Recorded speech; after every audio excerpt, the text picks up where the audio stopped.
Hi, my name is Christy Wise, and today we're going to learn how to evaluate a student teacher in Taskstream. So first you need to go to Taskstream, go to www.taskstream.com and log in using your username and password. If you have forgotten your username or password, you can always click on to forgot login, and they will send you by email a link in which you can reset your password. George Fox does not have passwords on hand for our cooperating teachers or our university supervisors. That is your private personal account, and so you will need to retrieve that from Taskstream. Once you've logged in, you will be on your home page, and it will look a little different than my home page. But you will have a list of programs, either icons with names or a list of programs. Make sure that you are, first of all, on the correct tab to be an evaluator, because you will be evaluating the student. And then you can find out from your student or from the university supervisor the name of the program that they are in. And I recommend that you write that name down on a piece of paper so that you remember it when it comes time to do evaluations. So once you choose the program in which the student is enrolled that you're going to evaluate, then you have two options for how to search for them. You can search by the student's name by filling it in, and search by individual, in which it comes up as the selected author. Undergraduate Teacher Education Manager is our sample student right now, and it is there at the top, so you know you're in the right place.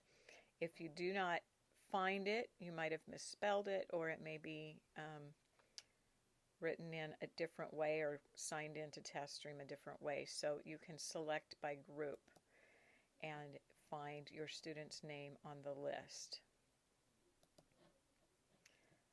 I'm going to select all enrolled authors so that I can choose one. And here is my student. My student is the manager of the Undergraduate Teacher Education Program. Once you have your student listed, you can look across the top, and for visibility you may not have all of the things that I have on my account here, but you will be looking across for their student teaching evaluation areas. So we are in a part-time student teaching DRF right now program. And right here we have the CT final evaluation or the university supervisor final evaluation. So based on whether you are the CT or the university supervisor, you would choose the correct one and enter into the evaluation. First time you enter in, you can go to evaluate and score work. I'm going to evaluate and score work a little ways and save my draft. I'm going to exit out as if I was going to do something else, and then I'm going to come back in so you can see how to do this in pieces.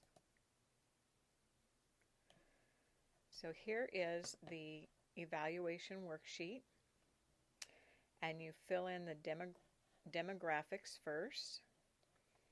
And you may save draft at any time, or you may do a few at a time. Fill in all of the demographic information first. Then you will proceed down, skip over Part A to start with, and go straight to Part B, which is the indicators for each of the 10 standards that we have. You'll notice that there's a comment for each indicator. For instance, this is Standard 1, the first indicator, demonstrates an understanding of how children adolescents learn and develop. So if you have comments on that particular indicator, you may put them in. For example, you may give an example of when a student demonstrated this, a student teacher demonstrated this in the classroom. You will also give them a score. Remember that 0 is does not meet standard. 1 is developing proficiency towards standard.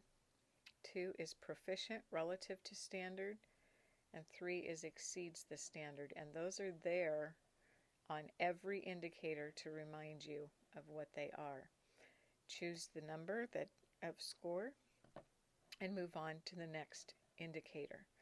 You'll notice that this is 1.2, the second indicator, but it's also the last indicator under the first standard.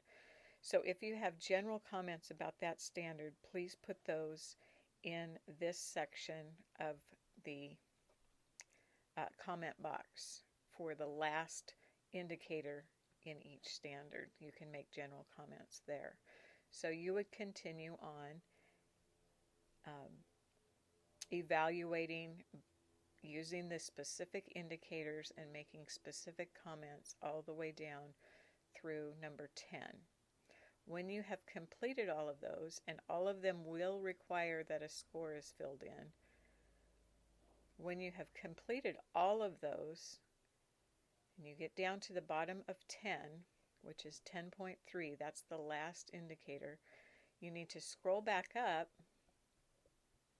and then finish part A, which is the part where you are evaluating based on the standards themselves.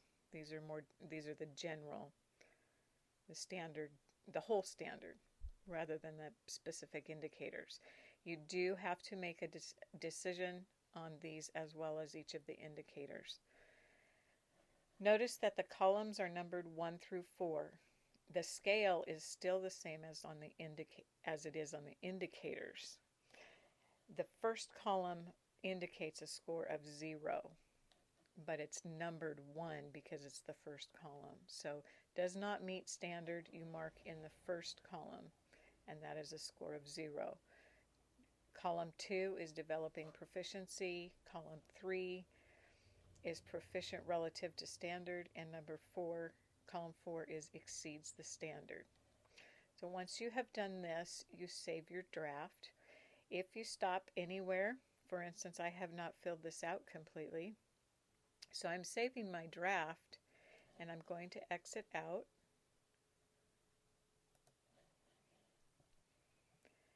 And when I come back, I can resume the evaluation if I have not closed up Taskstream. But if I were to exit out of Taskstream, I would come back in.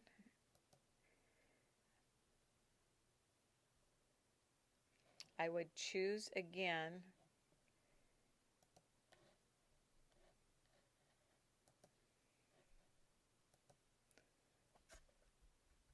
find the same student,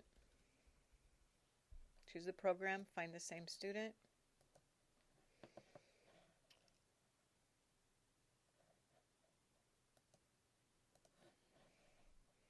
continue, will take me back over to where I was evaluating, and there should be a little clock in the column. You'll see the little clock here. I am the only one who can get back in here. You will be the only one who can get back and finish that evaluation. If someone else needs to get into it, you will have to cancel the evaluation for them. But we're going to go back in and finish the evaluation, and you'll notice the green button now says Resume Evaluation. And you can finish it up. Once you have finished, you're going to submit it. So we'll go down here and see the choices. You will determine whether the student meets or does not meet the requirement, and in this case they do not meet. And then you would record as final but release evaluation to the author later. That gives our office a chance to check over things. So you fill in this bubble, and then you submit the evaluation. Now, it will tell me that I have not completed this evaluation, just like if you have left something out, you'll have to go back and finish it. So one or more of the scores was not entered. So I would go back and fill in those scores, and then I could submit it, and I would be done. So when you have finished evaluating your student, go get yourself a cup of coffee and have a nice day.